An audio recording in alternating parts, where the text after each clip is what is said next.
Athena, goddess of wisdom and war. That's right.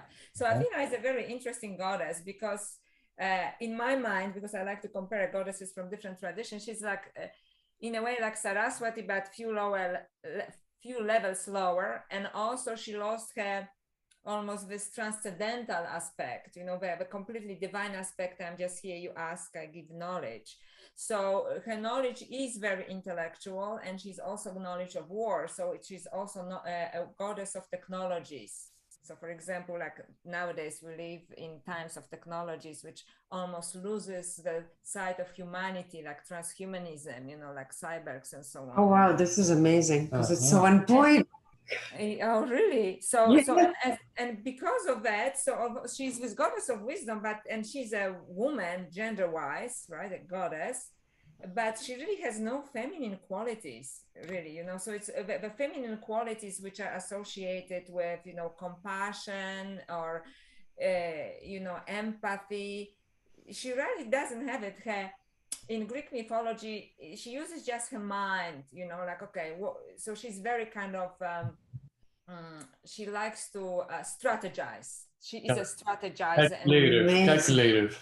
Yeah. Very analytical, scientific. Very analytical scientist.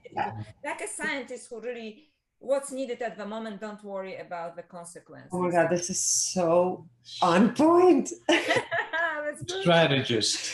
Totally. She incarnated at the frequency of 200 and was born at the frequency of 200. Heroic, very heroic. Right? And vibrated at the frequency of 200.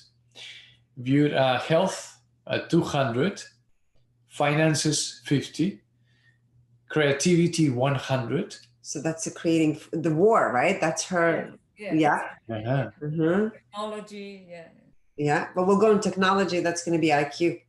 Relationships 150. So it's anger.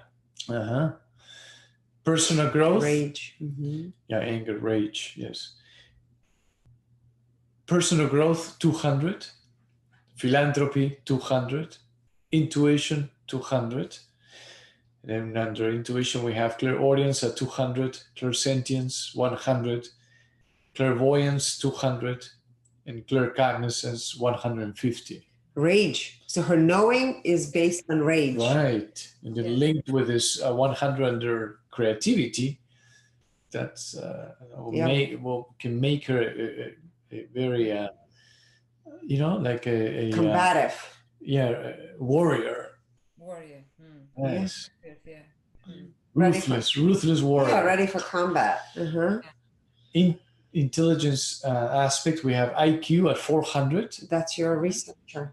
Actually, we've read a lot of people, and the average IQ for a human being that we've read is between 200 and 250. So this is a very unusual frequency. Albert Einstein was 499 on that scale. So just people can grasp that. So based on what you said, absolutely, she has a scientist, investigator mindset. Yes. Information driven. She can see the whole picture, very broad perspective. EQ 20. There you go. SQ 500. It's also magnetic. Right. Well, she was a goddess, right? AQ 20. Yeah. Now, in the joy, 88%. In the ego, 100%. And 100% of that was the superior. In the now, 98%.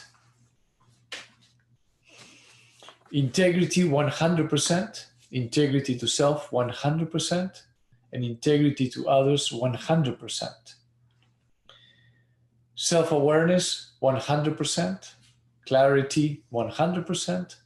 Alignment with divine purpose, 100%. Alignment with personal purpose, 97%.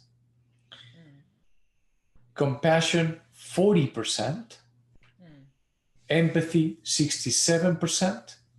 That matches what you described, right? You said no compassion, no empathy, right? Energy purity, 66%. and was 0% under the fifth dimension. You know, she was experiencing more the second and third dimension.